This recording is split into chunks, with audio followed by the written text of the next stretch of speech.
நாம் இன்றைக்கு வேத வசனத்திலே आज हम पवित्र वचन में से சங்கீத புஸ்தகம் 28ஆம் சங்கீதம் முதலாவது வசனத்தை வாசிப்போம். भजन संहिता 28 अध्याय का पहला वचन को पढ़ेंगे. 28ஆம் சங்கீதம் முதலாவது வசனத்தை வாசிப்போம்.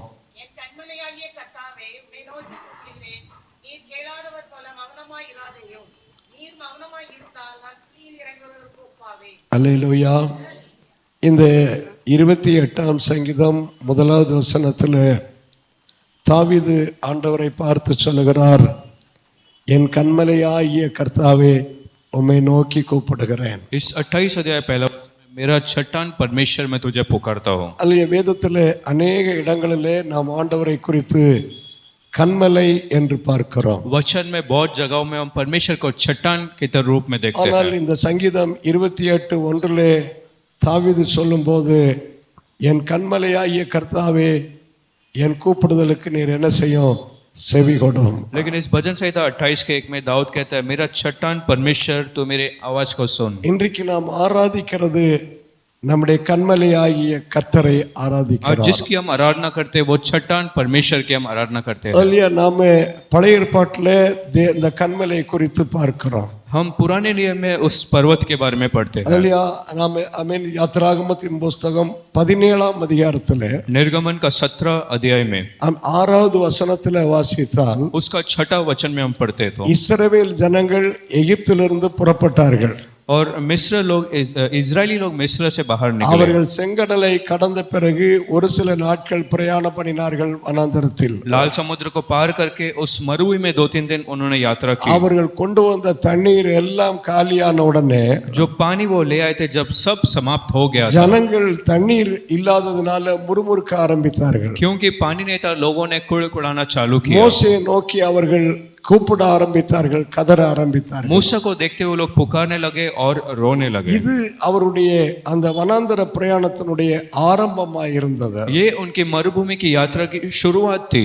ஆண்டவர் உடனே மோசேயை கூப்பிட்டார். परमेश्वर ने तुरंत ही मूसा को बुलाया. அந்த வசனத்திலே அவர் என்ன சொல்லுகிறார், और उस वचन में प्रभु ने क्या कहा, மோசேயே அங்கே ஒரு கன்மலை இருக்கிறது, हे मूसा वहां पर एक पर्वत है, நான் உனக்கு முன்பதாக போய் அந்த கன்மலையின் மேலே நான் நிற்கிறேன். और तेरे आगे जाके उस पर्वत पे मैं रहता हूं. நீ அந்த கன்மலையை என்ன செய்ய வேண்டும் என்றார், அடிக்க வேண்டும் என்றார். और तुझे जाकर उस पर्वत को मारना है. அந்த கன்மலையை நீ அடி, அப்பொழுது தண்ணீர் புறப்படும். और जब तू उस पर्वत को मारेगा तो पानी बहेगा. ஆண்டவர் உடனே அந்த ஜனங்களுக்கு தண்ணீர் கொடுக்க வேண்டும் என்று விரும்பினார். परमेश्वर ने चाहा कि तुरंत उन लोगों को पानी मिले. காரணம், மனுஷனுடைய சரீரத்தில் தண்ணீர் மிக மிக அவசியமாய் காணப்படுகிறது. क्योंकि एक मनुष्य के शरीर में पानी की बहुत ही जरूरत है. நம்முடைய சரீரத்தில் தேவையான அளவுக்கு தண்ணீர் இருக்க வேண்டும். हमारे शरीर में जो पानी ज्यादा रहना चाहिए. இந்த சரீரத்தில் ஒரு 2% அளவுக்கு தண்ணீர் அளவு குறையும் என்றால், यदि शरीर में 2% पानी कम हो जाए तो நம்முடைய சரீரத்தில் இருக்கிற 20% பலத்தை, ஆரோக்கியத்தை நாம் இழந்து तो விடுவோம். शरीर में 20% का जो समर्थ हम खो बैठते हैं. அல்லேலூயா. அப்படி நாம 2% தாண்டி 10% நம்முடைய சரீரத்தில் தண்ணீர் அளவு குறையும் என்றால், और जितना पानी रहना चाहिए शरीर में यदि उससे भी 10% कम हो जाए तो நாம் நடக்க முடியாத நிலைமையிலே மாறி போவோம். तो हम शायद चल भी नहीं पाए, ऐसा परिस्थिति हो ஒரு जाएगा. சரீரத்தில் 10% அளவுக்கு தண்ணீர் இல்லை என்றால் அவர்களால் நடக்கவே முடியாது. एक शरीर में 10% अगर पानी का स्तर कम होते हो, அதை விட அதிகமாய் அந்த சரீரத்தில் 20% தண்ணீர் அளவு, தண்ணீர் சத்து குறையும் என்றால், उससे भी ज्यादा अगर 20% पानी शरीर में कम हो जाए तो அவர்கள் உயிர் வாழ முடியாது, மரிக்க வேண்டியதா இருக்கும். वो लोग शायद जीवित ही नहीं रह सकते, शायद मर जाएंगे. அதனால தண்ணீர் இல்லை என்று அந்த அல்லியா வனாந்தரத்திலே ஜனங்கள் அழுதபோது உடனே தேவன் தண்ணீர் கொடுக்க விரும்பினார். इसलिए जब मरु में लोगों ने कहा कि पानी है नहीं तो तुरंत परमेश्वर ने पानी दिया. நம்முடைய ஜனங்கள் நன்றாய் பலத்தோடு ஆரோக்கியத்தோடு வாழும்படியாய் தண்ணீர் புறப்பட பண்ணினார். उसके लोग अच्छे सेहत के साथ रहे इसके लिए परमेश्वर ने पानी को भेजा। அல்லையா எத்தனை பேர் நல்லா நான் தண்ணி குடிப்பேங்கிறீங்க? कितने लोग कहते हैं कि मैं अच्छे से पानी पीऊंगा நல்ல தண்ணீர் குடிக்கணும் और अच्छे से पानी पीना ஒரு चाहिए நாளைக்கு முடிஞ்சா 5 லிட்டர் கூட நீங்க குடிக்கலாம் और एक दिन में कम से कम 5 लीटर तो पी सकते 5 हैं லிட்டர் குடிக்க முடியலன்னா குறைஞ்சது ஒரு 3 லிட்டராவது தண்ணி குடிச்சாகணும் और यदि 5 लीटर नहीं तो कम से कम 3 लीटर तो पीना ही ஒரு चाहिए 3 லிட்டராவது தண்ணீர் குடிச்சாதான் அந்த சரீரத்துல நீங்க சாப்பிடுகிற சாப்பாடு அது ஒரு பிரயோஜனமாய் மாறும் और यदि आप 3 लीटर कम से कम पिए तो ही वो भोजन जो आप खाते हैं वो उपयोगी இல்லை जैसा என்றால் होगा। உங்களுடைய சரீரம் நாளுக்கு நாள் பலவீனப்பட்டு அது ஒன்றுமில்லாமல் போய்விடும் नहीं तो आपका शरीर दिन और प्रतिदिन खराब होता रहेगा। ஆண்டவருக்கு அது எல்லாம் நன்றாய் தெரியும். ஆகினாலே அந்த ஆரம்ப பிரயாணத்திலே வனாந்தரத்தில் வச்சு அவர்களுக்கு தண்ணீர் புறப்பட செய்தார். इन बातों को परमेश्वर अच्छे से जानते थे, इसलिए मरुभूमि में परमेश्वर ने पानी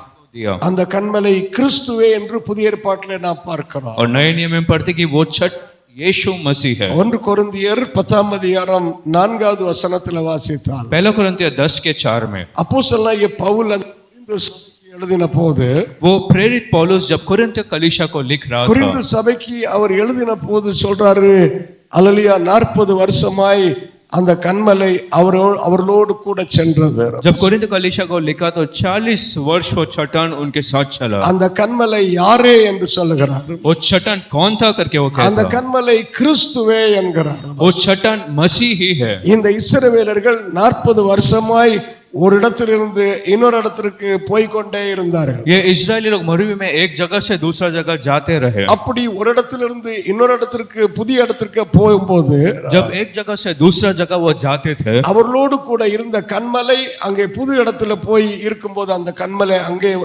நிற்க जब ஆரம்பித்தது. एक नए जगह में जाकर वो रहते थे वही चट्टान उनके साथ वहां पर रहता। 40 வருஷமாய் அந்த கன்மலை இவர்கள் எங்கெல்லாம் போனார்களோ அங்கெல்லாம் அந்த கன்மலை பார்த்தார். और सारा वो 40 वर्ष जहां पर भी वो जाते तो वो पर्वत उनके साथ था। அந்த கன்மலை தான் கிறிஸ்து என்று பவுல் அங்கே எழுதுகிறார். और वही चट्टान मसीह है करके पौलुस लिखता है। அதுதான் அல்லேலூயா 17ஆம் அதிகாரம் 6வது வசனத்திலே யாத்ராமத்திலே சொல்லும்போது वही बात निर्गमन 17 के 6 में हम पढ़ते हैं। யாத்ராமம் 17:6 ஆண்டவர் மோசேயை பார்த்து சொன்னார், நீ அந்த கன்மலையை என்ன செய் என்றார்?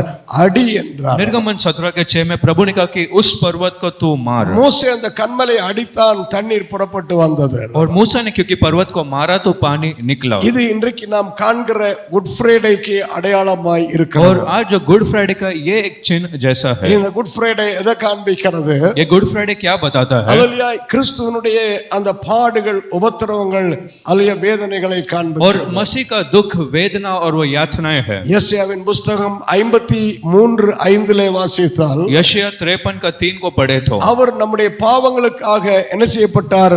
அடிக்கப்பட்டார். वो हमारे पापों के लिए मारा गया அவர் நம்முடைய மீறுதல்களுக்காக நொறுக்கப்பட்டார். और हमारे अधर्मों के लिए वो तोड़ा गया। இந்த இயேசு நமக்காக காயப்பட்டு அடிக்கப்பட்டவராய் ये இருந்தார். यीशु हमारे लिए घायल हुए और मारे गए। இந்த ஈஸ்டர் அதைத்தான் அல்லது காண்பிக்கிறது, இயேசு கிறிஸ்துவுடைய கல்வாரி பாடுகள். और वो गुड फ्राइडे यही बताता है कि परमेश्वर के सताए जाना। நாம் வாசிக்கிற யாத்திராமம் 17ஆம் அதிகாரத்திலே அல்லது அந்த கன்மலையை அடி என்று சொன்னனால அது கிறிஸ்துவனுடைய பாடுகள் நிறைந்த அல்லலியா காட்சியை और காண்பிக்கிறது. निर्गमन 17 में क्योंकि कहा कि पर्वत को मार दो, परमेश्वर के उस वेदनाओं को बताता ஆமென். है। நாம் ஆண்டவருடைய சமூகத்தில் அவர் ஆராதிக்க வரும்போது जब हम परमेश्वर की उपस्थिति में उसकी आराधना करने को आते அவரோடு हैं சொல்லணும், எனக்காய் அடிக்கப்பட்ட கன்மலையே, और उससे हमें कहना कि मेरे लिए मारा गया चट्टान, எனக்காய் உடைக்கப்பட்ட கன்மலையே உமக்கு நன்றி என்று சொல்ல வேண்டும். मेरे लिए मारा गया चट्टान तुझे धन्यवाद। அல்லது நமக்காய் உடைக்கப்பட்ட ஒரு கன்மலையாய் அவர் காணப்படுகிறார். हमारे लिए तोड़ा गया एक चट्टान जैसे वो दिखाई पड़ता है। ஆனால் நாம் அல்லது இன்னொரு இடத்துல அந்த கன்மலையை குறித்து பார்த்தால் लेकिन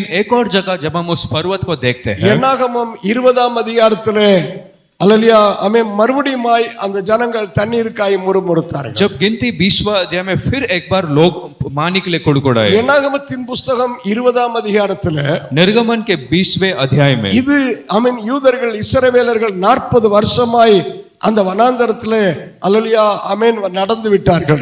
और यहूदी और इजरायली मरुभूमि में 40 वर्ष भटकने के இப்ப बाद இந்த சம்பவம் அல்லேலூயா, அவர்கள் ஒரு 39 வருஷம் ஆயிருச்சு கானான் தேசத்தை பக்கத்திலே ஒட்டி வந்துட்டாங்க. और कम से कम 39 वर्ष बीत गए और अब ये लोग कनान के बहुत करीब आ चुके हैं. இன்னும் சில நாட்களுக்குள்ளே அவர்கள் கானானுக்குள்ள பிரவேசிக்க வேண்டியதா இருந்தது. अभी कुछ दिनों में उन्हें कनान के अंदर प्रवेश करना था. ஆனால் இரண்டாவது தடவை அல்லேலூயா அங்கே தண்ணீருக்கு முறுமுறுத்த போது, लेकिन जब दूसरी बार उन्होंने पानी के लिए खुड़खुड़ाया, ஆண்டவர் மோசேயை கூப்பிட்டு சொன்னார். परमेश्वर ने मूसा को बुलाकर कहा. 20ஆம் அதிகாரம் எண்ணாகமத்திலே 8வது வசனத்திலே வாசிக்கிறோம். निर्गमन 20 के 8वें वचन में மோசேயை பார்த்து கர்த்தர் சொன்னார், நீ அந்த கன்மலையோடு பேசு என்றார். अब इस बार कहा कि तू उस पर्वत से जाकर बातें அந்த कर. கன்மலையை இப்போ அடின்னு சொல்லல, அந்த கன்மலையோடு பேசு என்று சொன்னார். इस बार मारने को नहीं लेकिन बात करने को ही कहा நீ அந்த था. கன்மலையோடு பேசு, தண்ணீர் புறப்பட்டு வருவதை காண்பாய். तू जाकर उस चट्टान से बात कर और पानी आएगा. ஆனால் மோசே பேசுவதற்கு பதிலாக அந்த கன்மலையை அடித்தானார். लेकिन मूसा बात करने को छोड़कर वो मारा. அதனால தேவன் அவன் மேலே மிகுந்த கோபமானார். इसलिए परमेश्वर उससे बहुत क्रोधित हुए. காரணம் எதற்காக தேவன் பேச சொல்லுகிறார்? क्योंकि क्यों परमेश्वर बात करने को कह रहे இது थे? கிறிஸ்துவனுடைய உயிர்த்தெழுதலுக்கு அடையாளமாய் காணப்படுகிறது. ये यीशु मसीह के जीव उठने का एक चिन्ह था. முதலாவது பார்த்த கன்மலை அல்லேலூயா குட் ஃப்ரைடேக்கு அடையாளமாய் और காணப்படுகிறது. पहली बार जो हमने चट्टान देखा वो गुड फ्राइडे का एक चिन्ह था. நாம் என்னாகமம் 20லே காணப்படுகிற அந்த கன்மலை அல்லேலூயா ஈஸ்டருக்கு அடையாளமாய் लेकिन காணப்படுகிறது. निर्गमन 20 में जब हम चट्टान देखते हैं वो ईस्टर का एक उदाहरण இப்போ था. அவர் உயிரோடு எழுந்தவராய் இருக்கிறார். अब वो जी उठा हुआ परमेश्वर है. நமக்கு இப்போ அவர் அடிக்கப்பட்ட கன்மலை அல்ல, ஜீவனுள்ள கன்மலையாய் अब இருக்கிறார். हमारे लिए वो मारा गया चट्टान नहीं लेकिन जीवित चट्टान जैसा எத்தனை है. பேர் நமக்கு அவர் இப்பொழுது ஜீவனுள்ள கன்மலையாய் இருக்கிறார்? ये तो लोग कहते हैं कि वो अब हमारे लिए जीवित चट्टान है. இன்றைக்கு நாம் ஆராதிக்க வந்திருக்கும் போது அந்த ஜீவனுள்ள கன்மலையின் இடத்திலே கடந்து आज வந்திருக்கிறோம். जब हम आराधना करने को आए तो उस जीवित चट्टान के पास आए हैं. என் ஜீவனுள்ள கன்மலையே உமக்கு ஸ்தோத்திரம். मेरा जीवित चट्टान तेरी स्तुति हो. இன்றைக்கு அல்லேலூயா நீங்க தேவ சபையிலே கடந்து வரும்போது आज जब आप परमेश्वर के सभा में आए हो, உங்களுடைய பிரச்சனை எல்லாம், உங்களுடைய தேவைகளை எல்லாம் அந்த கன்மலையோடு பேச முடியாது. आपके तकलीफ और जो भी चाहत या जरूरत है उस चट्टान से आप पूछ सकते हो. அதைத்தான் நாம் ஆரம்பத்தில் வாசித்தோம். 28ஆம் சங்கீதம் 1வது வசனம். उसी बात को शुरुआत में 28 भजन संहिता में हमने पढ़ा. அல்லது 28ஆம் சங்கீதம் 1வது வசனத்துல அல்லது என்ன சொல்லுகிறார்? 28वें भजन संहिता पहला वचन में उसने क्या कहा?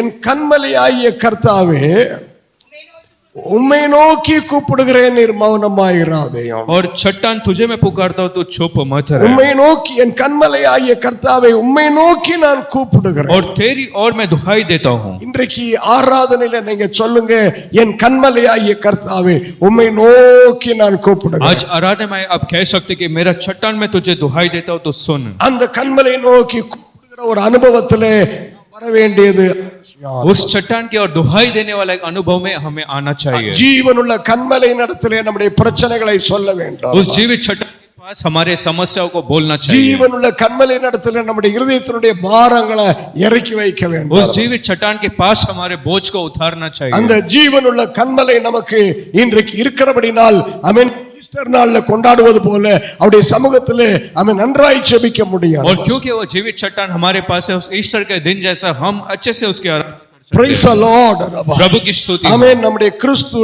நமக்கு கன்மலையாகிய கர்த்தராய் இருக்கிறார். और हमारा मसीह हमारे एक चट्टान जैसा है. நாம் இரண்டாவது பார்க்கிறோம் இந்த கன்மலையை குறித்து. और दूसरी बात हम चट्टान के बारे में पढ़ते हैं. 1 சாமுவேல் 6ஆம் அதிகாரத்திலே ஆமென் 18வது வசனத்திலே வாசித்தால், पहला शमूएल 6 अध्याय का 18 वचन. 1 சாமுவேல் 6ஆம் அதிகாரம் 18வது வசனத்திலே पहला शमूएल 6 के 18वें वचन ஒரு में பெரிய கல்லு மேல அந்த உடன்படிக்கை பெட்டியை வைத்தார்கள் என்று और பார்க்கிறோம். एक बड़े पत्थर के ऊपर उस वाचा का संदूक को उन्होंने रखा. அல்லேலூயா. இந்த சம்பவம் எப்படி நடந்தது என்றால், और ये घटना कब हुआ हम நீங்க पढ़ते हैं. 1 சாமுவேல் 4ஆம் அதிகாரத்திலே வாசித்தால், यदि आप पहला शमूएल 4 अध्याय को पढ़ें, பெலிஸ்தியருக்கும் இஸ்ரவேலருக்கும் ஒரு யுத்தம் உண்டானது. फिलिस्ती लोग और इस्राएलियों के बीच में एक युद्ध हुआ. அந்த யுத்தத்திலே இஸ்ரவேலர்கள் தோற்று போனார்கள். उस युद्ध में इस्राएली लोग हार गए பெலிஸ்தியர்கள் அல்லேலூயா உடன்படிக்கை பெட்டியை பெலிஸ்திய தேசத்துக்கு கொண்டு और போனார்கள். फिलिस्ती लोग उस वाचा का संदूक को फिलिस्ती देश में ले गए. அங்கே அவர்களுடைய தெய்வமாகிய தாகோன் என்கிற அந்த அல்லேலூயா கோயில்ல கொண்டு போய் வைத்தார்கள். और वहां पर दाहोल करके उनके उस भवन में उन्हें जाकर रख அங்கே दिया. தாகோன் விழுந்து போனான். वहां पर उस दाहोल गिर गया தாகோன் உடைக்கப்பட்டு நொறுக்கப்பட்டு கிடந்தான். और वो टूट कर वहां पड़ा था. அதனால இந்த உடன்படிக்கை பெட்டியே அல்லேலூயா அந்த பட்டணங்கள் தோறும் பெலிஸ்திய தேசத்திலே கொண்டு போனார்கள். और इस कारण से उन लोग सब फिलिस्ती देश में उसे ले गए அப்பொழுது ஜனங்கள் கொப்பளங்களாலும் வியாதியாலும் பாதிக்கப்பட்டார்கள். और तब लोग ऐसा वेदना और बीमारियों से पड़े थे ஆயிரக்கணக்கான ஜனங்கள் ஒவ்வொரு நாளும் அல்லேலூயா மரிக்க ஆரம்பித்தார்கள். और हजारों में लोग रोज मरने लगे பெலிஸ்தியர்கள் கதற ஆரம்பித்தார்கள், இந்த உடன்படிக்கை பெட்டி அல்லேலூயா நம்முடைய தேசத்துல எந்த பட்டணத்துக்கு வரக்கூடாது என்று கதறினார்கள். और फिलिस्तियों ने ऐसा रोआ कि कम से ये कोई भी जगह पर हमारे देश में आना नहीं चाहिए. கடைசியாய் பெலிஸ்தியர்கள் என்ன செய்தார்கள்? अंत में फिलिस्ती लोगों ने क्या किया? 5ஆம் அதிகாரத்தை நீங்கள் வாசித்து பார்த்தால் यदि पहला शमूएल 5वां अध्याय पढ़े அல்லேலூயா 5ஆம் அதிகாரம் 6ஆம் அதிகாரம் இந்த அதிகாரங்களை நீங்கள் और வாசித்தால் 5वां और 6वां अध्याय में பெலிஸ்தியர்கள் அல்லேலூயா தீர்மானம் பண்ணி ஒரு புதிய வண்டியை அல்லேலூயா உண்டாக்கி அந்த வண்டியிலே 2 பசுமாடுகளை பூட்டி உடன்படிக்கை பெட்டியை அந்த வண்டியில வைத்து அனுப்பி விட்டார்கள். और फिलिस्ती लोगों ने एक बैलगाड़ी जैसा बनाकर नया और फिर उसे इजराइल में वाचा का संदूक भेज दिया அந்த வண்டியை மனுஷன் யாரும் ஓட்டல. और उस गाड़ी को कोई मनुष्य ने नहीं चलाया யாரும் அல்லேலூயா அந்த வண்டியை ஓட்டாமலே அந்த பசுக்கள் இழுத்து கொண்டு வந்து அல்லேலூயா அமே பெத்சிமேஸ் என்கிற இடத்துல நின்று போனது. और किसी ने नहीं चलाया लेकिन वो बैल ने अपने आप वो चलकर वो लेकर चले गए பெத்சிமேஸ் என்கிற இடத்துல ஒருத்தனுக்கு ஒரு வயல் இருந்தது. और बेतशिमेस में एक व्यक्ति का खेत था. நாம் வாசித்த 6ஆம் அதிகாரம் 18வது வசனத்திலே அந்த வயல் யாருடைய வயலா இருந்தது? और 6 के 18 में वो खेत किसका था? அந்த வயல் யோசுவா என்கிறவனுடைய வயலா இருந்தது. और वो यहोशू का एक खेत था. அந்த வயலிலே ஒரு பெரிய கல்லு, ஒரு சின்ன பாறை போல இருக்கிற ஒரு கல் இருந்தது. और उसमें एक पत्थर जैसा वहां पर था. அந்த கல்லின் மேலே இந்த எதை வைத்தார்கள்? உடன்படிக்கை பெட்டியை வைத்தார்கள். और उस पत्थर के ऊपर उन्होंने वाचा का संदूक को रखा. தேவ பிள்ளையே, இந்த உடன்படிக்கை பெட்டி என்பது அல்லேலூயா இயேசு கிறிஸ்துவை முழுக்க முழுக்க குறிக்கிறது. और परमेश्वर के प्रिय ये वाचा का संदूक यीशु मसीह को दर्शाता है. அல்லேலூயா அது ஆவிக்குரிய சபையை காண்பிக்கிறது. ये आत्मिक कलीसिया को बताता है. காரணம் சபை என்பது யாருடைய சரீரமாய் இருக்கிறது? கிறிஸ்துவனுடைய சரீரமாய் இருக்கிறது. क्योंकि कलीसिया परमेश्वर का भवन है சபை உடன்படிக்கை பெட்டியை காண்பிக்கிறது. और कलीसिया वाचा का संदूक को बताता है. இந்த அல்லேலூயா பெட்டி எங்க வைக்கப்பட்டது? ஆமென். ஒரு பெரிய பாறை கல்லு மேல வைக்கப்பட்டது. और ये वाचा का संदूक एक बड़ा पत्थर के ऊपर रखा गया. மத்தேயு 16:18 இயேசு சொல்லுகிறார். मत्ती के 16 देखिए 18 वचन में यीशु ने कहा. மத்தேயு 16:18 இயேசு சொல்லும்போது मत्ती 16 के 18 में जब यीशु ने இந்த कहा கல்லின் மேலே என் சபையை நான் என்ன செய்வேன் என்று சொன்னார், கட்டுவேன் என்றார். और इस पत्थर के ऊपर मैं मेरे भवन को बांधूंगा. இந்த கல்லின் மேலே என் சபையை நான் கட்டுவேன் என்று வாக்கு और கொடுத்தார். इस पत्थर के ऊपर कलीसिया को मैं बांधूंगा. யோசுவா சொல்லல, அல்லேலூயா நம்ம இசக்கார் சொல்லல, इसे इसाकार ने नहीं कहा யூதா சொல்லல, या यूदा ने नहीं कहा, ரூபன் சொல்லல, रूबन ने नहीं कहा. இயேசுவே சொன்னார், இந்த கல்லின் மேலே என் சபையை நான் கட்டுவேன். और खुद यीशु ने कहा कि इस पत्थर के ऊपर मैं भवन बांधूंगा. இயேசு கிறிஸ்துடைய சீஷர்கள் யாரும் சொல்லல நான் கட்டுவேன் என்றார். यीशु के शिष्य ने नहीं कहा कि मैं बांधूंगा. ஆனால் இயேசுவே சொல்லுகிறார், அல்லேலூயா என் சபையை நான் கட்டுவேன் என்றார். लेकिन खुद यीशु कहते हैं कि मैं मेरे कलीसिया को बांधूंगा. அல்லேலூயா.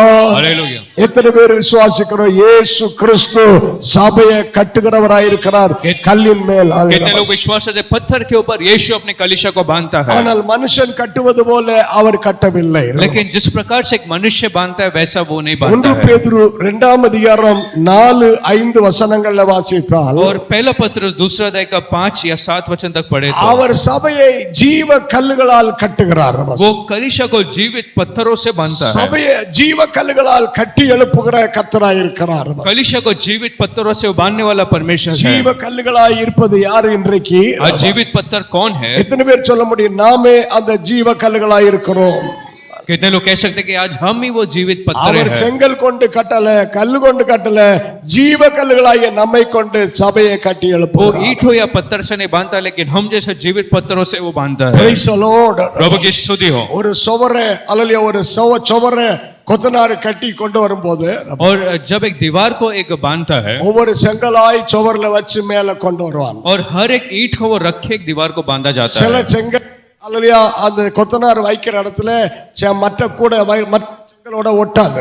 और कब कुछ समय एक ईंट दूसरे ईंट के साथ मिलता नहीं रहे. சில சமயத்துல ஒரு செங்கல் நீளமா இருக்கலாம், कुछ समय एक ईंट दूसरे से बड़ा हो सकता அந்த है. குறிப்பிட்ட இடத்துல வைக்க முடியாதபடிக்கு அந்த செங்கல் நீளமா இருக்கலாம். और उस जगह पर वो बैठे नहीं ऐसा वो ईंट बड़ा हो सकता மற்ற है. செங்கலோட அது அல்லது ஐக்கியமாகாம சேராம இருக்கலாம். और दूसरे ईंटों के साथ वो जुड़कर रह नहीं सकता அப்ப है. கொத்தனார் என்ன செய்வாரு? तो वो मिस्त्री क्या करता है? அந்த செங்கல் மற்ற செங்கலோட சேரும்படியா என்ன செய்வான்?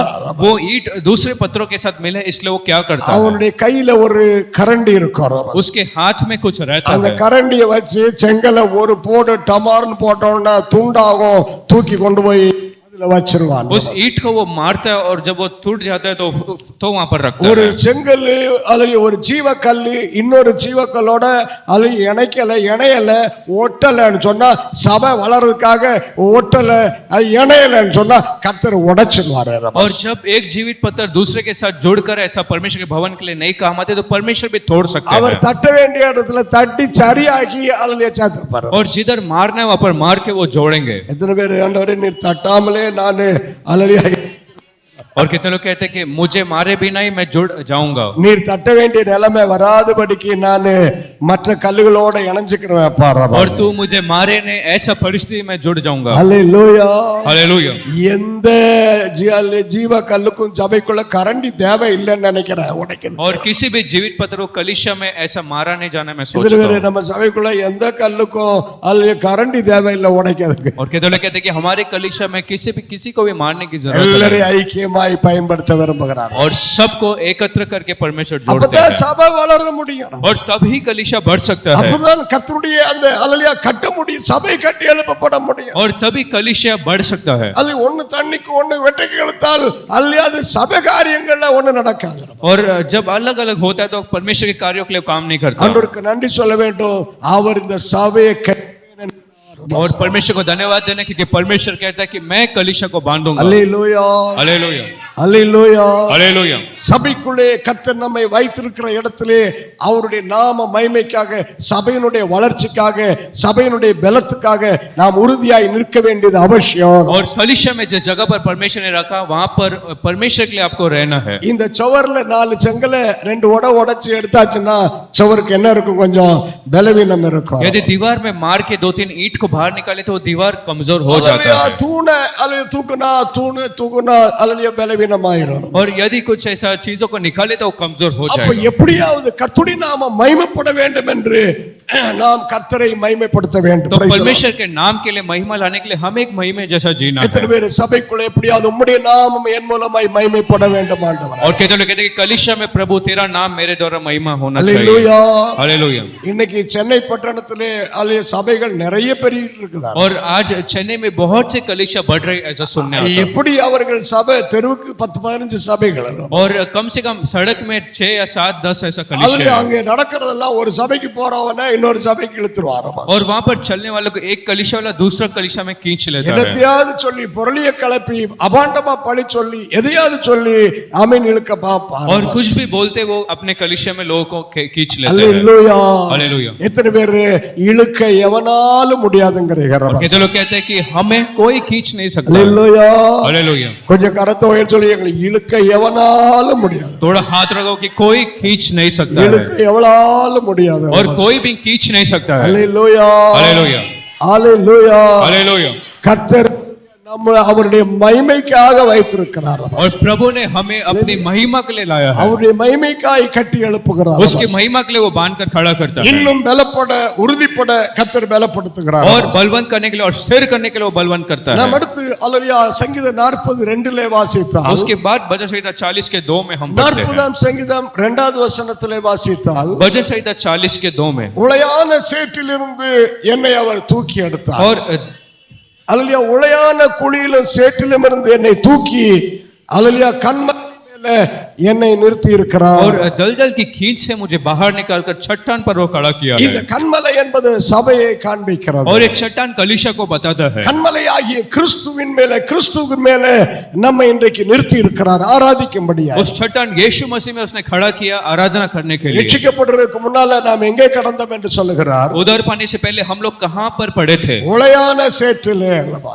दलदल के खींच में. அவ்வளவு உளையான சேற்றிலே கடந்த நம்மை தூக்கி எடுத்ததற்காக உமக்கு நன்றி சொல்லுவோம். और ऐसे दलदल में पड़े हमें परमेश्वर ने उठाया इसलिए धन्यवाद देना என்னை है। தூக்கி எடுத்தவரே உமக்கு நன்றி.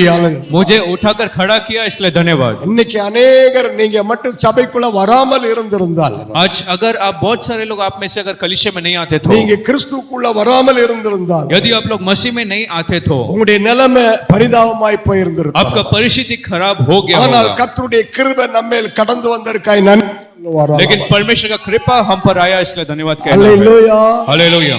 ஒரு சகோதரன் அல்லேலூயா தமிழ்நாட்டில இருந்து வந்து சாட்சி சொன்னார். एक भाई तमिलनाडु से आकर गवाही को बांटे। அவர் இப்பொழுது ஊழியம் செய்கிறேன் என்று சொல்லுகிறார். वो कहते कि अब मैं सेवकाई कर रहा हूँ। वो அப்ப लिखते थे। இவர் சாட்சி சொல்லும்போது என்ன சாட்சி சொல்றார்? जब वो गवाही दे तो क्या गवाही दिए? சாரையம் அடிச்சுக்கிட்டு தெரிஞ்சவன். और वो दारू पीकर ऐसा पड़ा रहता ரட்சிக்கப்படுறதுக்கு முன்னால சாரையம் அடிச்சிட்டு அப்படிப்பட்டவங்களோட சேர்ந்து வாழ்ந்தவன். और पियंकड़ों के साथ रहकर जीवन को बिताता था। சில சமயங்கள்ல பன்னிகள் கிடக்கிற இடத்துல போய் பன்னியை பிடிச்சு கெட்டி பிடிச்சுக்கிட்டு படுத்துக்கிட்டு, और कुछ समय सुअर जहाँ पर पड़े रहते थे उनके साथ जाकर ऐसा गले मिलकर जैसा सोता था பன்னியோட பன்னியாய் கிடந்த நிலைமை. और सुअर के साथ जैसा पड़ा रहता था। ஆனால் கர்த்தர் அதிலிருந்து தூக்கி எடுத்து இன்றைக்கு ஊழியக்காரனாய் மாற்றி இருக்கிறார். लेकिन अब परमेश्वर ने उससे अलग कर कर परमेश्वर का दास जैसा ஒருவேளை बनाया। அல்லேலூயா அந்த கிறிஸ்து கன்மலையிலே நிறுத்தாமல் இருந்திருந்தால், यदि मसीह ने उसे चट्टान पर खड़ा ना किया होता அந்த तो வாழ்க்கையினுடைய நிலைமை பரிதாபமாய் वो இருந்திருக்கும். जीवन का अंत शायद बहुत खराब हुआ இது होगा। போல எத்தனையோ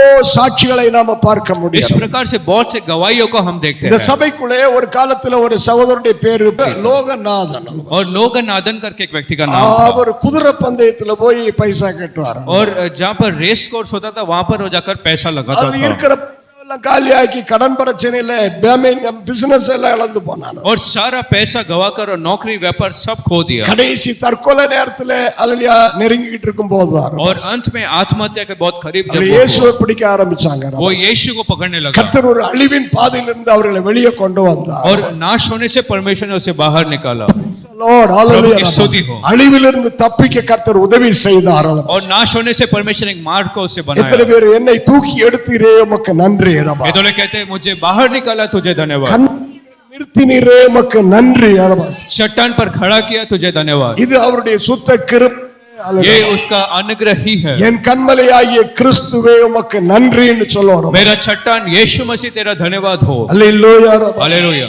ஆண்டவருக்கு நன்றி சொல்ல வேண்டும். परमेश्वर को हमें धन्यवाद देना है। நம்ம இன்றைக்கு அல்லேலூயா கன்மலையாகிய கிறிஸ்துக்குள்ளே சபைக்குள்ளே கொண்டு வரும்போது आज ऐसा चट्टान यीशु मसीह के जब परमेश्वर लाकर आते हैं நாம் அவருடைய மகிமையை கண்டு ஆராதிக்க வேண்டும். हमें उसकी महिमा को देखकर आराधना करना है। யாத்திராகமம் 33ஆம் அதிகாரத்துல निर्गमन का 33वां अध्याय யாத்திராகமம் 33 அதுல அல்லேலூயா நாம வாசித்தால், यदि निर्गमन 33 अध्याय को पढ़े तो ஒரு முறை மோசே ஆண்டவரோடு கூட ஜெபித்தான். एक बार मूसा परमेश्वर से पुकारा ஆண்டவரே உம்முடைய மகிமையை நான் காண வேண்டும். और उसने कहा तेरा महिमा को मैं देखना உம்முடைய चाहिए। மகிமையை நான் காண வேண்டும் என்று சொன்ன உடனே मैं तेरा महिमा देखना चाहता हूं। जब उसने कहा ஆண்டவர் அவனோடு சொன்னார். அல்லேலூயா 22வது வசனத்திலே யாத்திராகமம் 33ல और 33 के 22 में प्रभु ने कहा 22ல இதோ ஆமென் ஒரு கன்மலை இருக்கிறது. और आगे एक चट्टान है। அந்த கன்மலையினுடைய வெடிப்பிலே நீ என்ன செய்கள்? அந்த வெடிப்பிலே உன்னை நான் வைத்து उस चट्टान के दरार पर मैं तुझे रखूंगा। கன்மலையினுடைய வெடிப்பிலே உன்னை நான் வைத்து उस चट्टान के दरार में रखकर அல்லேலூயா உனக்கு முன்பதாக நான் கடந்து போவேன். என் சமூகம் கடந்து போகும், என் மகிமை கடந்து போகும். और तेरे आगे मेरा उपस्थिति जाएगा और महिमा जाएगा। அந்த கன்மலையினுடைய வெடிப்புக்குள்ள இருந்து கொண்டு நீ என்னுடைய மகிமையை காண முடியும். उस चट्टान के दरार के अंदर रहकर तू मेरे महिमा को देख அன்றைக்கு सकेगा। மோசே தேவனுடைய மகிமையை காணும்படியாய் கன்மலையினுடைய வெடிப்புக்குள்ள இருந்து கொண்டான். यदि उस दिन परमेश्वर का महिमा देखने के लिए वो मूसा चट्टान के दरार के अंदर था तो எத்தனை பேர் இன்றைக்கு சொல்ல முடியும் நமக்காக கன்மலையினுடைய வெடிப்பு உண்டு? तो लोग कहते हैं कि हमारे लिए भी चट्टान का एक दरार है। இந்த கன்மலை கிறிஸ்துவே.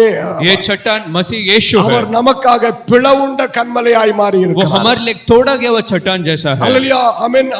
உழுகிறவன் நிலத்தை உழுவது போல அவருடைய சரீரம் நமக்காய் உழப்பட்டது. और जैसा खेतों में हल चढ़ता है वैसा उसका शरीर मारा गया था। था, அவருடைய முதுகு அப்படியே கிழிக்கப்பட்டது, उसका पीठ में ऐसा फाड़ा गया அவருடைய தலையிலே ஆணிகள் அடிக்கப்பட்டது. और सिर में कीले ठोके गए. ஆணிகள் என்று சொன்னால் முள்முடி, அந்த முள்முடி வேற முள் அல்ல, ஒவ்வொரு முள்ளும் நீளமான 2.5 இன்ச் நீளத்தில் இருக்கிற ஆணிகளா இருந்தது அந்த முள். और कांटों का ताज मतलब 2.5 इंच का कीले जैसे सब थे. இப்படி अनेक ஆணிகளை அல்லேலூயா அமை கிரீடமாய் உண்டாக்கி தலையிலே வைத்து அவர் கம்பு வைத்து கோல் வைத்து தலை इस प्रकार के बहुत से कीलों को इकट्ठा करके एक मुकुट बनाकर सिर पे उन्होंने मारा. அவருடைய சரீரம் முழுவதும் பிளவுண்ட மலை போல மாறியது. उसका शरीर पूरा मारा गया एक चट्टान जैसा था. இன்றைக்கு நம்மை அந்த பிளவுக்குள்ளே, அந்த பிளவுண்ட மலைக்குள்ளே நம்மை வைத்து அவருடைய மகிமையை காண்பிக்கிறார். आज उस मारा गया चट्टान के अंदर हम सबको रखकर उसकी महिमा को दिखाता है. என்னுடைய அவருடைய காயங்களால்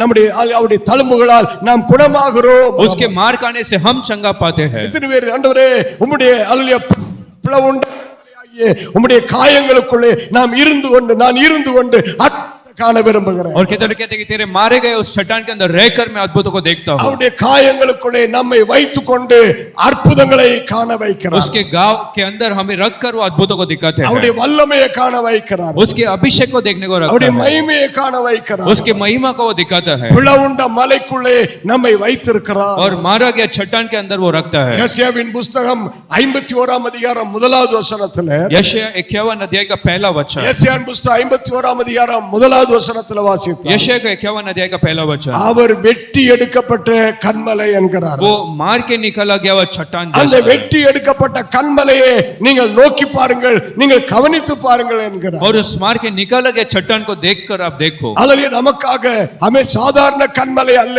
அது வெட்டி எடுக்கப்பட்ட கன்மலையாய் கிறிஸ்து மாறி और कोई இருக்கிறார். साधारण चट्टान है लेकिन मार के निकाला हुआ चट्टान यीशु அந்த मसीह है. உடைக்கப்பட்ட வெட்டி எடுக்கப்பட்ட பிளவுண்ட நிலைமையில் இருக்கிற அந்த கன்மலைக்குள்ளே நம்மை கொண்டு வந்து वो வைத்திருக்கிறார். तोड़कर मारकर निकाला गया वो चट्टान के अंदर हमें परमेश्वर रखता है. சொல்லு, என் பிளவுண்ட கன்மலையே, कहो कि मारा गया चट्टान, என் பிளவுண்ட கன்மலையே, मेरे लिए तोड़ा गया चट्टान. அல்லேலூயா.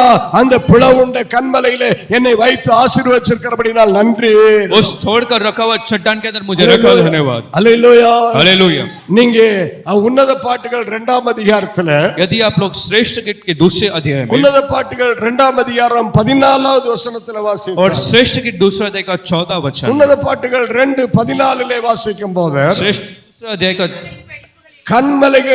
கன்மலைகளின் வெடிப்புகளிலும் மறைவிடங்களிலேயும் அவன் தங்குகிற எனது புறாவே அல்ல. இந்த புறா என்பது இன்றைக்கு சபையை காண்பிக்கிறது. और वो जो कबूतर वहां पर है वो परमेश्वर का कलीसिया को बताता है. ஆவிக்குரிய சபையை காண்பிக்கிறது அந்த புறா. और वो जो पक्षी एक आत्मिक कलीसिया को बताता है. அவர் சொல்லுகிறார், கன்மலையினுடைய வெடிப்புக்குள்ளே அலியா தங்கி இருக்கிற என் புறாவே.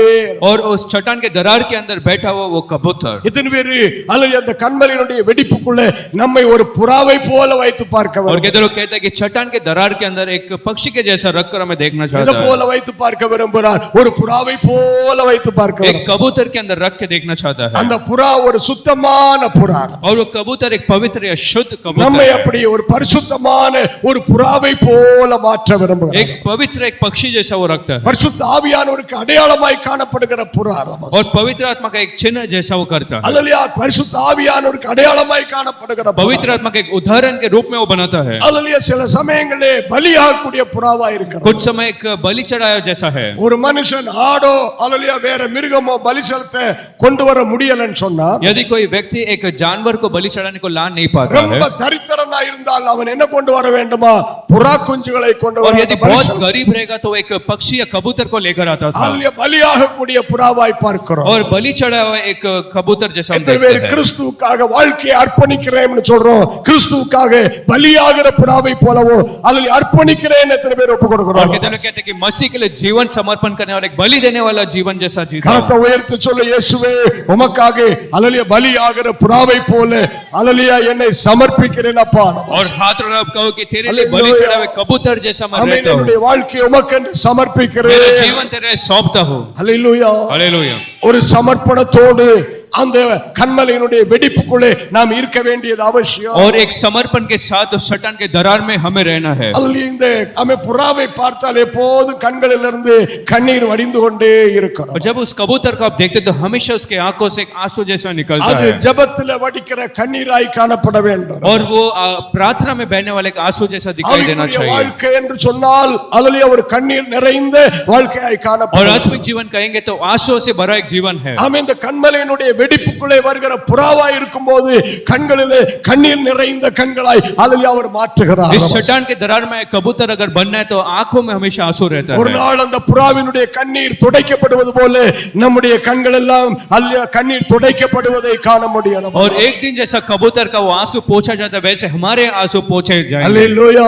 हालेलुया. நம்முடைய கண்களை புறா கண்களை போல கர்த்தர் மாற்றுகிறார். हमारी आंखों को परमेश्वर उन कबूतरों की आंखों जैसा बनाता அவருடைய है. சமூகத்தில் வரும்போதெல்லாம் जब कभी हम उसके उपस्थिति में आते அவருடைய हैं, ஆராதனையில வரும்போதெல்லாம் जब कभी आराधना में हम आते हैं கண்ணீர் நிறைந்த கண்களோடு வந்து நாம் கடந்து போக வேண்டியது और அவசியம். आंखों जिसमें आंसू भरा हो वैसे आकर आराधना करना है. கண்மலையினுடைய வெடிப்புக்குள்ள இருக்கிற என் புறாவே என்கிறார். और चट्टान के दरार में मेरे कबूतर ऐसा वो कहता है. அல்லேலூயா.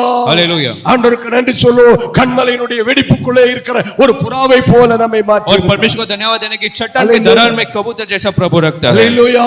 हालेलुया. ஒரு சகோதரி பேரு மெர்சி.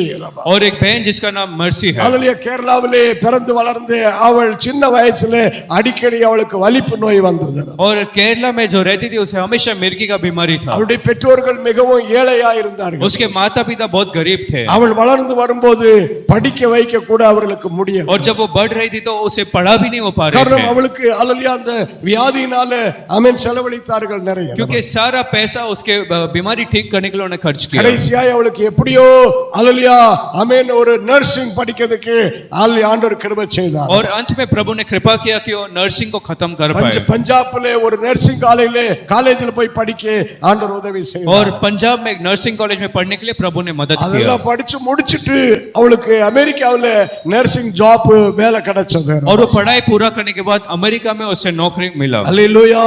हालेलुया. பல லட்சங்கள் சம்பளம் வாங்கக்கூடிய பிள்ளையாய் கர்த்தர் மாத்திட்டார். और कुछ लाखों कमाने के लिए परमेश्वर ने मदद किया. அவர்கள் பெற்றோர்கள் எல்லாம் அவளை அற்பமாய் எண்ணின போது जब माता पिता सब लोगों ने उसे कम समझा, அவர்கள் அவளுடைய சொந்தக்காரர்கள் எல்லாம் அற்பமாய் எண்ணின போது जब रिश्तेदारों ने उसे बहुत कम समझ लिया அந்த था, பிள்ளை நல்லா ஜெபிக்கிற பிள்ளையாய் இருந்தாள். वो लड़की बहुत प्रार्थना करने वाली एक लड़की थी, கர்த்தரை விசுவாசிக்கிற பிள்ளையாய் இருந்தாள். प्रभु पर विश्वास करने वाली एक लड़की थी, எப்போதும் கண்ணீரோடு கூட ஆண்டவருடைய சமூகத்தில் அழுது ஜெபிக்கிறவளாய் காணப்பட்டாள். हमेशा आंसू के साथ प्रभु के उपस्थिति में रोनी लड़की थी. இன்றைக்கு அவளுடைய கண்ணீர் யாவற்றை கர்த்தர் துடைத்திருக்கிறார். आज उसके सारे आंसू को परमेश्वर ने पहुंचा है. அல்லேலூயா. हालेलुया. அவள் சாட்சி சொல்லுகிறாள். அவளுடைய அல்லேலூயா அந்த ஆமென் இப்பொழுது அல்லேலூயா அந்த வியாதியை கர்த்தர் மாற்றி இருக்கிறார். और अब वो गवाही देती कि परमेश्वर ने उसके उस बीमारी को बदला है. அந்த வலிப்பு நோய் மாறி இருக்கிறது. वो मिर्गी की बीमारी हट गई மிகுந்த சந்தோஷத்தோடு இன்றைக்கு அவள் ஒரு சாட்சியாய் மாறி और இருக்கிறார். बड़े आनंद के लिए परमेश्वर ने उसे बदल दिया. எத்தனை பேர் ஆண்டவரே கன்மலையின் வெடிப்புக்குள்ள இருக்கிற புறாவை போல என்னை நீர் மாற்றி இருக்கிறபடினால் உமக்கு நன்றி இயேசுவே. ये तो कहते कि चट्टान का दरार में कबूतर जैसे बनाया तुझे धन्यवाद. அல்லேலூயா.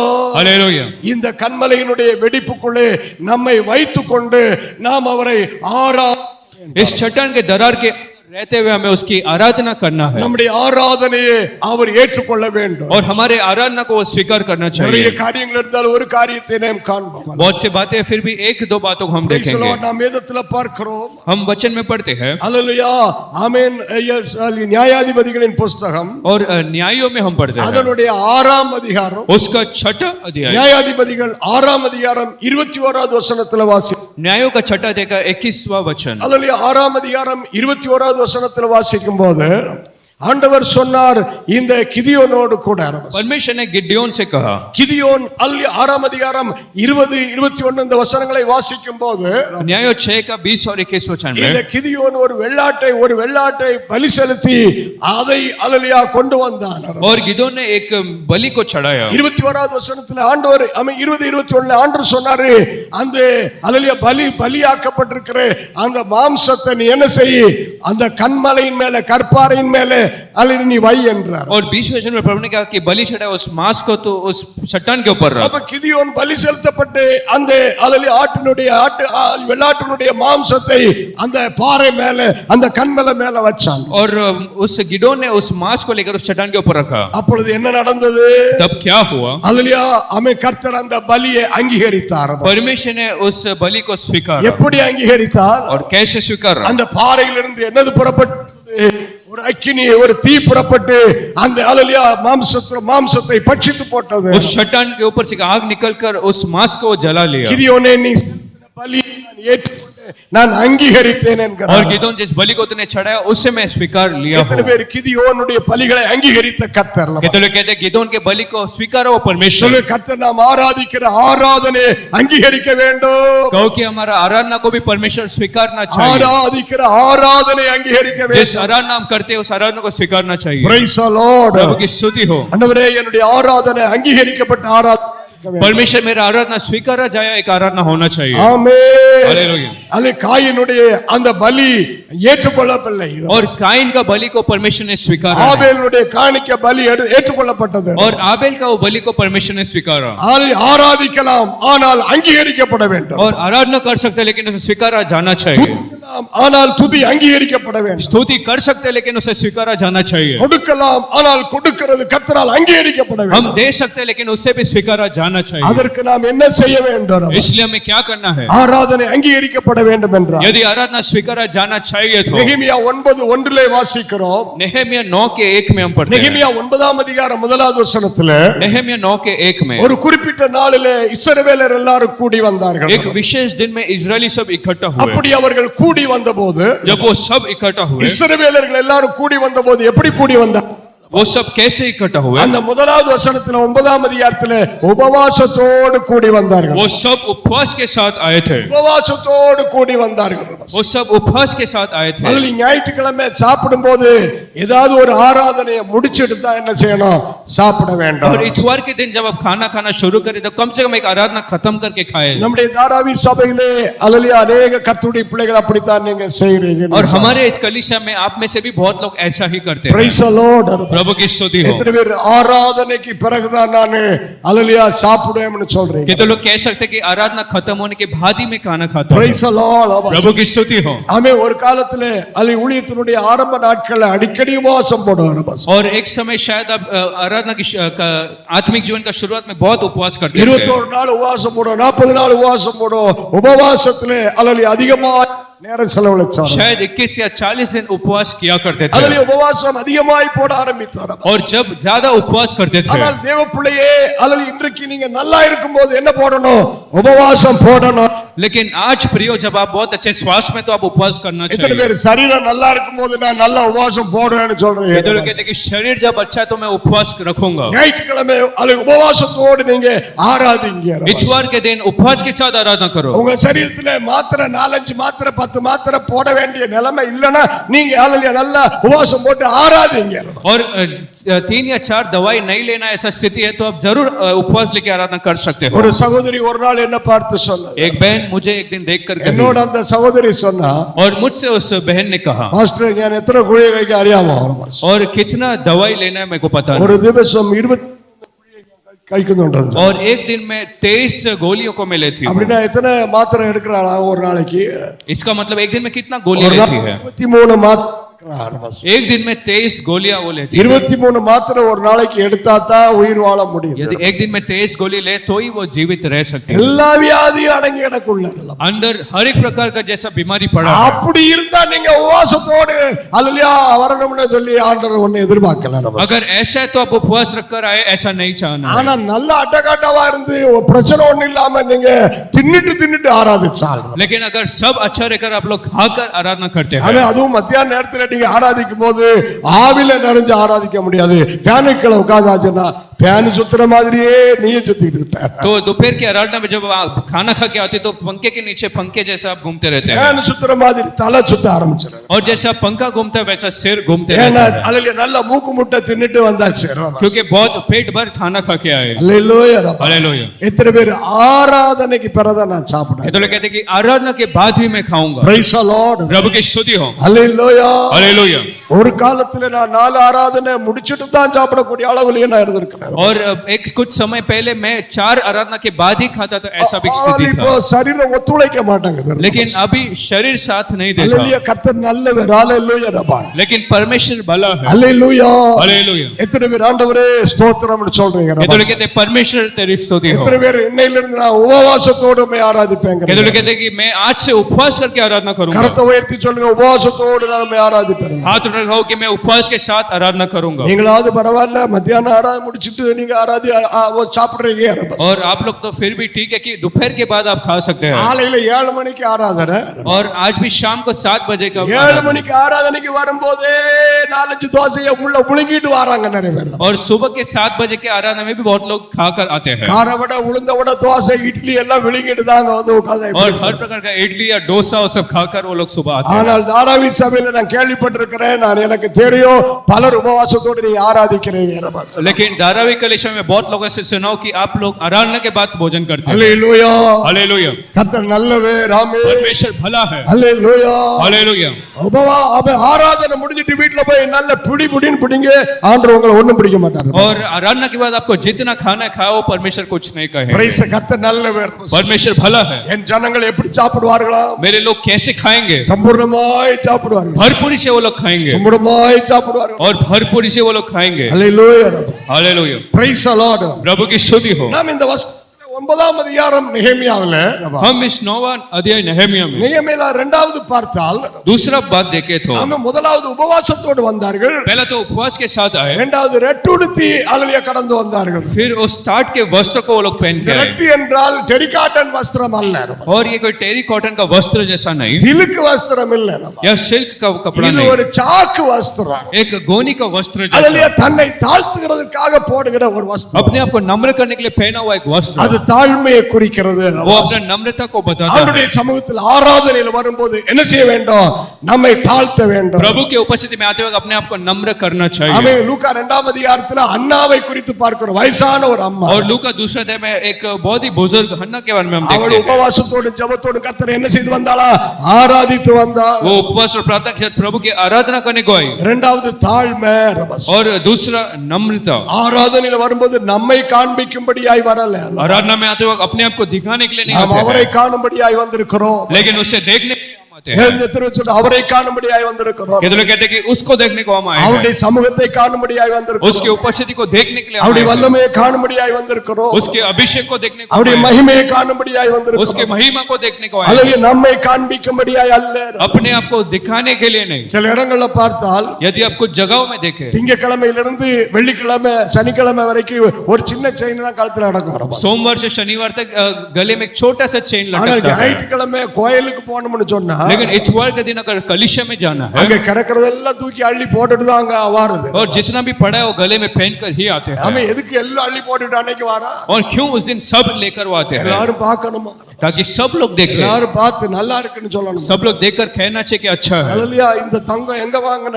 और इस सोने को तूने कहां से இந்த लिया? செயின் எங்க வாங்குன? इस चेन को कहां से बनाया? வெள்ளன்னு சொல்லணும், பெரிய பணக்காரின்னு சொல்லணும். और सब कहना चाहिए कि बहुत धनवान है. ஹalleluya. அவன் நான் ஞாயிற்றுக்கிழமை அவ்வளவு கசைக்கு எடுத்துருவார். और इतवार को इतना दिखावा करते हैं, நம்மை காண்பிக்கும்படி அல்ல, நம்முடைய நகையை காண்பிக்கும்படி அல்ல, கர்த்தரை காணும்படியாய் வந்து. लेकिन हमें अपना गहना को दिखाने के लिए, लेकिन परमेश्वर को देखने को हम आते हैं. எதையும் வெளியே காட்டக்கூடாது. किसको भी बाहर नहीं दिखाना வெளியே காட்டக்கூடாது.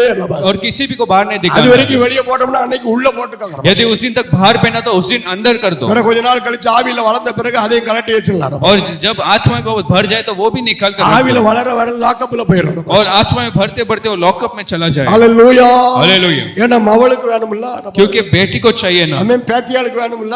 और पोती को चाहिए. அதனால நம்ம போடாட்டாலும் பரவாயில்ல, அது அப்படியே பெட்டிக்குள்ள கிடக்கட்டும். और इसलिए हमने पहने तो कम से कम उस बक्से में पड़ा रहे. அம்மன் பேதுரு சொல்றா, என்கிட்ட என்ன கிடையாது? வெளி கிடையாது, பொண்ணும் கிடையாது. और पतरस कहता है कि हमारे पास चांदी नहीं, सोना नहीं. நான் சொல்ல முடியும், எங்க கிட்ட ஒரு கிராம் அள்ளி தங்க கூட கிடையாது. और मैं इस बात को कह सकता हूँ कि हमारे पास 1 ग्राम का भी सोना नहीं Praise है. the Lord. प्रभु की स्तुति हो. ஹalleluya. हालेलुया. ஒரு கிராம் கூட நாங்க வைக்கவே கிடையாது. और 1 ग्राम का भी सोना नहीं रखा है. அதுக்கான கம்மியா சொல்றதுக்கு வேற இல்ல. और उससे भी कम करने के लिए कोई बात है ही नहीं. Praise the Lord. கர்த்தர் நல்லவராய் இருக்கிறார். और प्रभु महान परमेश्वर है. கர்த்தர் நடத்துகிற தேவனாய் இருக்கிறார். परमेश्वर चलाने वाला परमेश्वर है. ஹalleluya. அல்லேலூயா. சில பேர் நம்ம அடிக்கடி சொல்லுவாங்க அது இருந்த அவசரத்துக்கு உதவும். और कुछ लोग कहते हैं कि वो रहेगा तो जो जल्दबाजी में वो काम आएगा, இயேசுவை காட்டிலும் இதுதான் அவசரத்துக்கு உதவுமா. और यीशु भी ज्यादा यही बहुत समय में काम आता எத்தனை है. பேர் இயேசு அவசரத்துக்கு உதவுகிறவராய் இருக்கிறார்? और कितने लोग कहते हैं कि यीशु समय पर काम அப்ப நீ आएगा. அவரை நம்பத பார்க்கல எதை நம்புதே? इसका मतलब उस पे भरोसा से ज्यादा आप किस पे करते हो? மார்வாடிட்ட போய் வைக்கிறதுக்கு எதை நம்புதே? और गहना को रखने के लिए आप विश्वास करते हो, அல்லேலூயா. வேற எதையோ நம்பிக்கை வைக்கிறார். किसी और चीज पर आप भरोसा करते हैं. அல்லேலூயா. हालेलुया. அதனால தான் திருப்ப முடியாமலே முங்கி போயிடுது. और इसलिए आप लोग उससे भर भी नहीं पाते और वो नाश हो जाता है. நிறைய முங்கி போயிருச்சு, முங்கக்கூடிய நிலைமையில கிடக்கு இப்ப. और बहुत सारे डूब गए और अभी भी डूब रहा है. நீ கர்த்தரை நம்பு.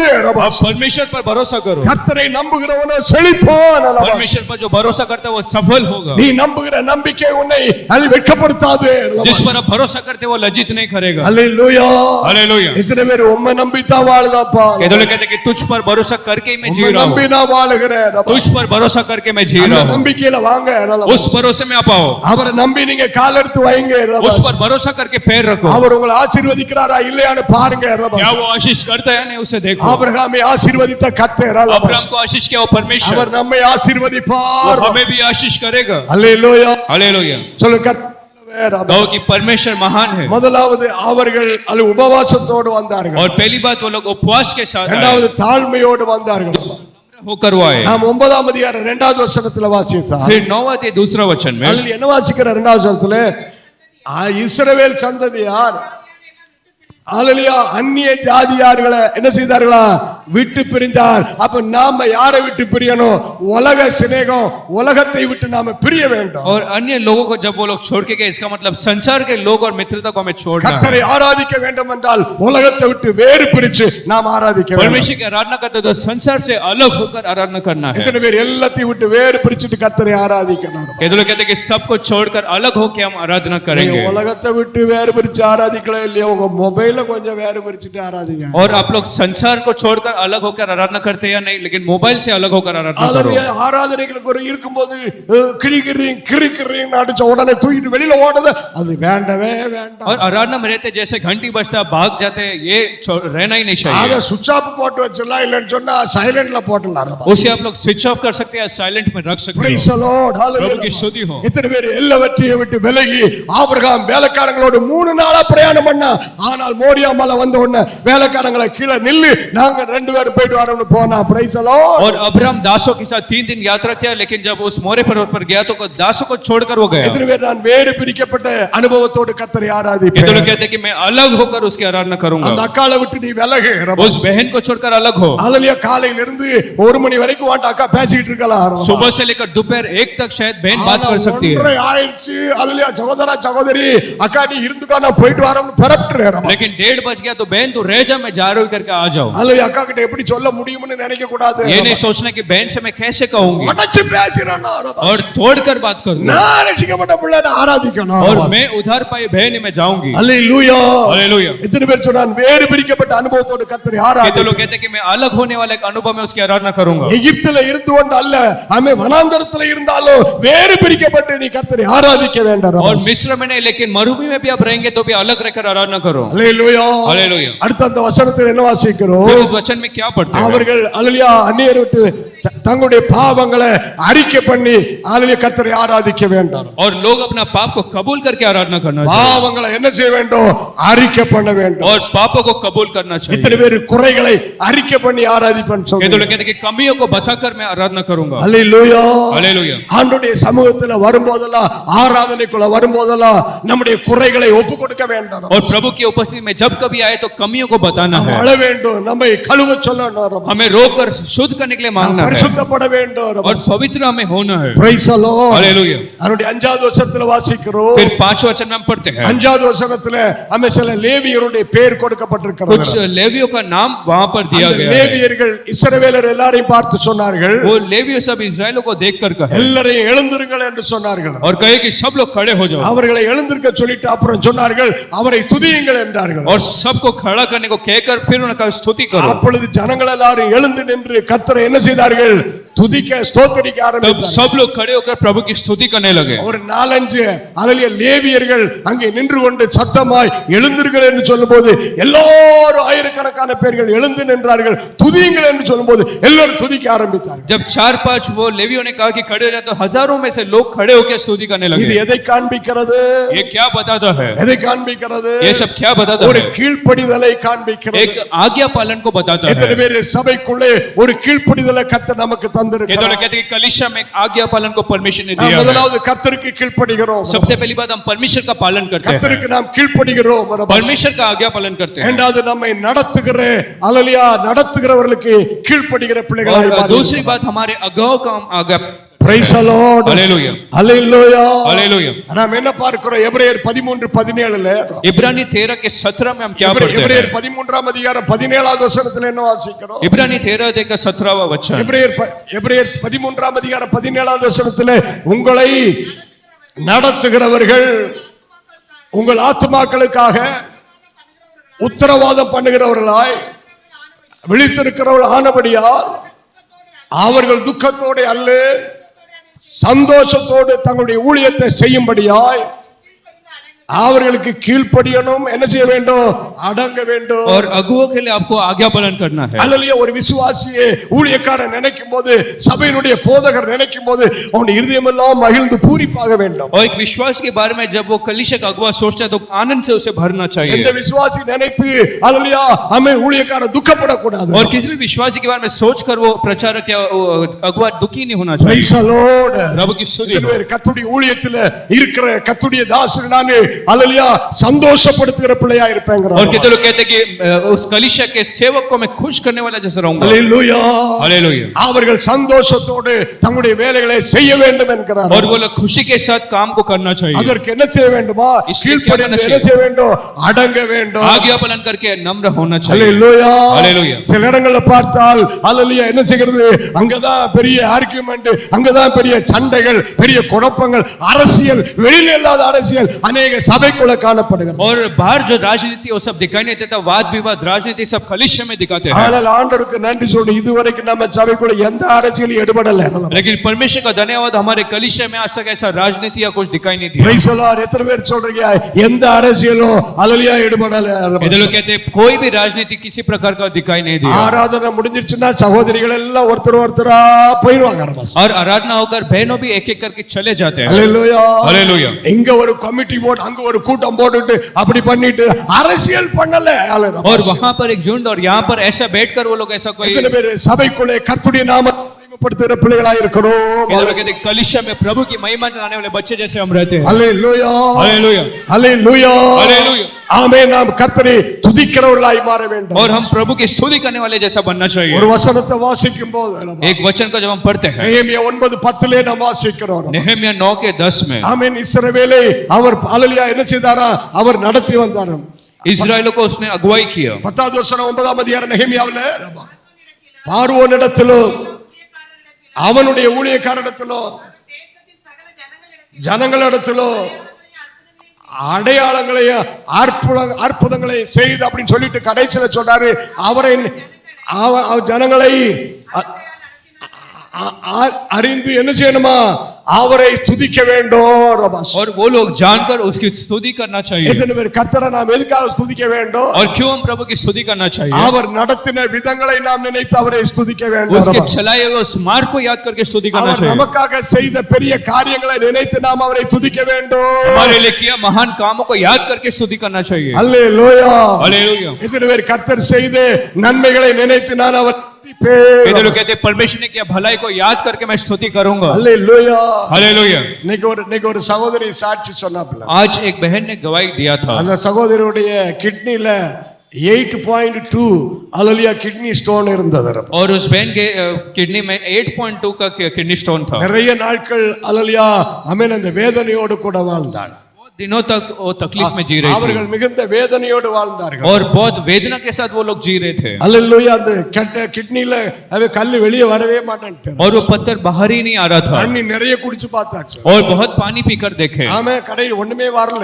और फिर भी वो निकला नहीं கடைசிக்கு கொஞ்சம் வந்துட்டு இடையில ஸ்டக்கப் ஆகி நின்னுக்கிச்சு. இன்னும் வேற வழியே இல்லன்னு. और फिर थोड़ा निकलकर वो फिर फंस गया और कहे कि डॉक्टर ने अभी नहीं आ सकता ஸ்கேன் எடுத்து எடுத்து பார்த்து சோர்ந்து போயிட்டாங்க. और स्कैन को लेकर वो सब निराश हो गए அல்லேலூயா. கர்த்தர் அல்லேலூயா இன்னைக்கு ஒரு பெரிய அற்புதம் செஞ்சிருக்கிறார். लेकिन आज परमेश्वर ने एक बड़ा अद्भुत को किया யூரின்ல 8.2 ஓடிய போயிருச்சு.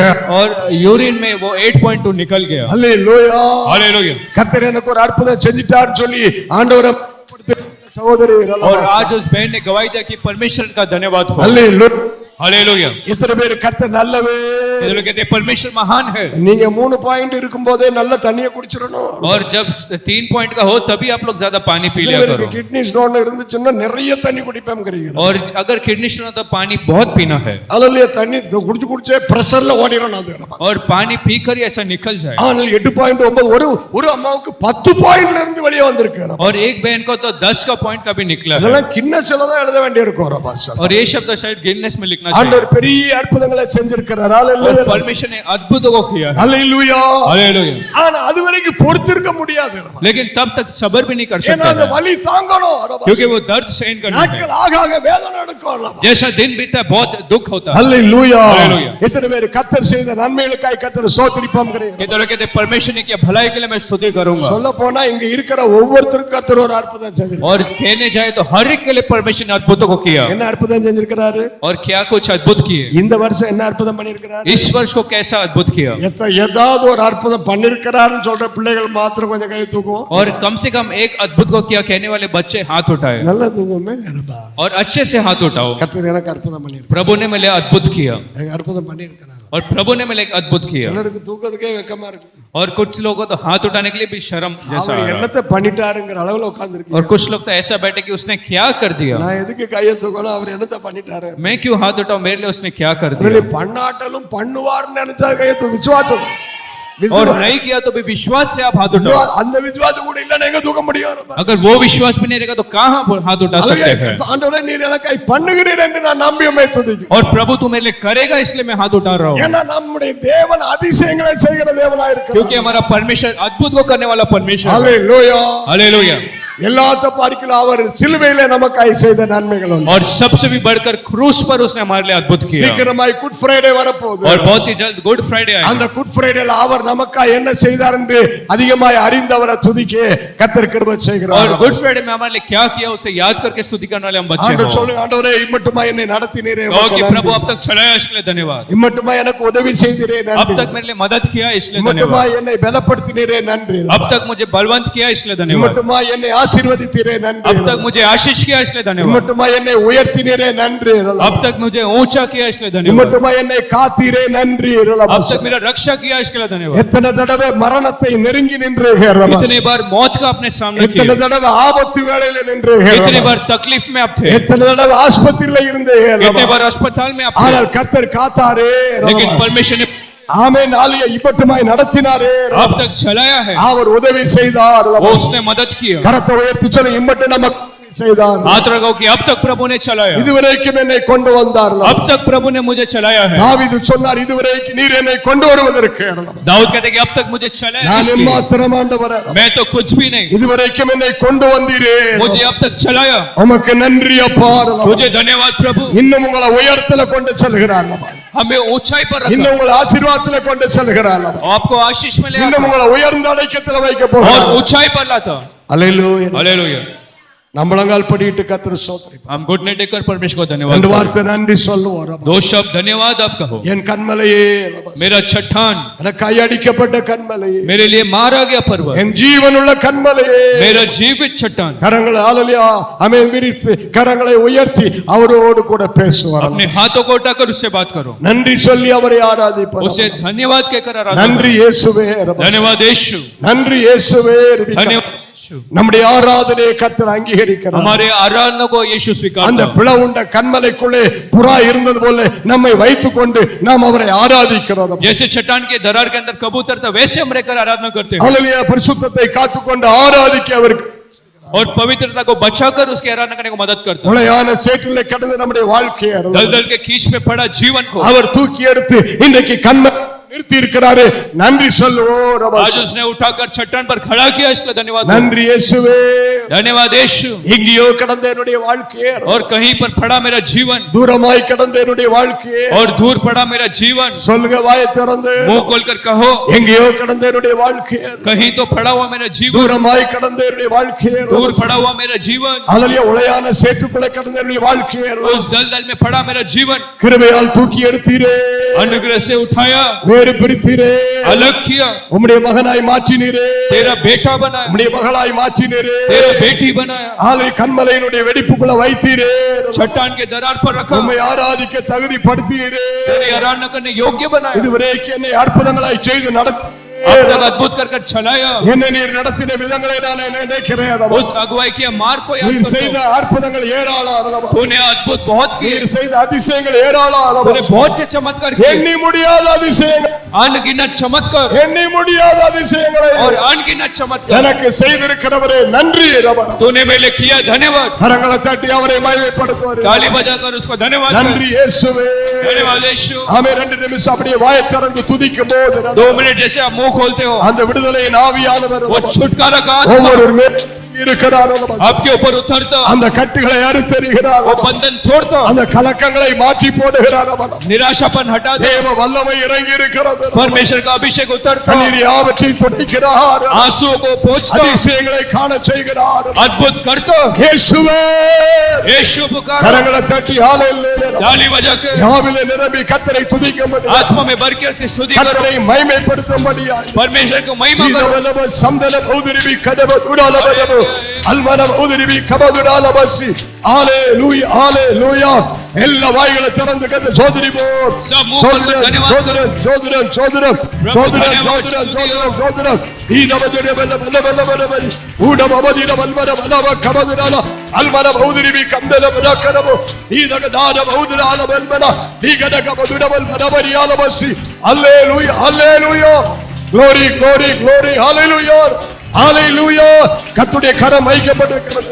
परमेश्वर का हाथ रखा அவருடைய गया, ஆணி அடிக்கப்பட்ட கரம் வைக்கப்பட்டிருக்கிறது. मार खाया हुआ हाथ, ஆமென். அடிக்கப்பட்ட கண்மலை உங்கள் பக்கமாய் இருக்கிறது. वो मारा हुआ चट्टान आपके पास है, உயிர் தெழுந்த கண்மலை, உயிரோடு இருக்கிற கண்மலை. जी उठा चट्टान, அந்த கண்மலையோடு பேசும் அவனே. उस चट्टान से बात कर, அந்த கண்மலையோடு நீ பேசும் அவனே. उस चट्टान से बात कर, உனக்கு ஒரு விடுதலை உண்டு. तेरे छुटकारा है, அற்புதம் உண்டு. तेरे एक ஒரு छुटकारा है, வல்லமை வெளிப்படுகிறது. एक अभिषेक है, தேவ கிருபை இறங்குகிறது. प्रभु का अनुग्रह है। இயேசுவின் நாமத்தில், यीशु के नाम से, இயேசுவின் நாமத்தில் यीशु के नाम से விடுதலை. ஹalleluya. एक छुटकारा, விடுதலை. ஹalleluya. एक छुटकारा, ஒரு மாற்றத்தை பெற்றுக்கொள். एक बदलाव को ஒரு दे, அற்புதத்தை பெற்றுக்கொள். एक अद्भुत को दे, விடுதலையை பெற்றுக்கொள். एक छुटकारे को फल। ஹalleluya ஹalleluya.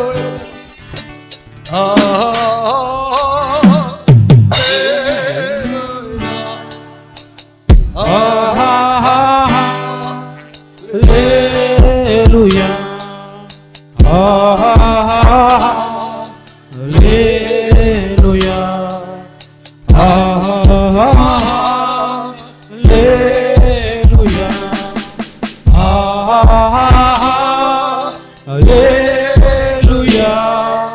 Hallelujah.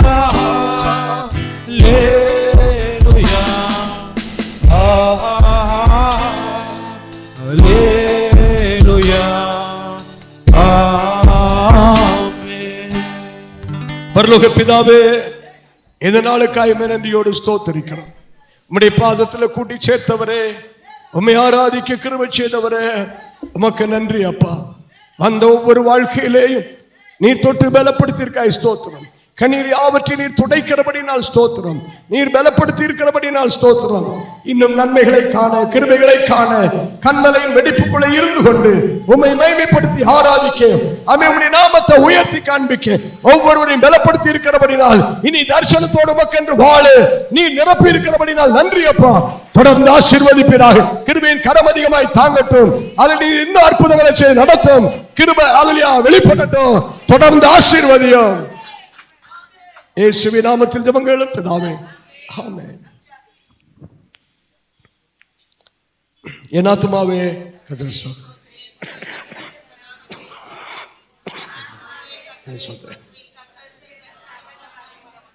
ஆமென் ஆமென். பிதாவாகிய தேவனுடைய அன்பும் கர்த்தராகிய இயேசு கிறிஸ்துவின் கிருபையும் பரிசுத்த ஆவியானுடைய ஐக்கியமும் நம் அனைவரோடும் கூட இன்றும் என்றும் சதா காலங்களிலும் இருப்பதாக. ஆமென்.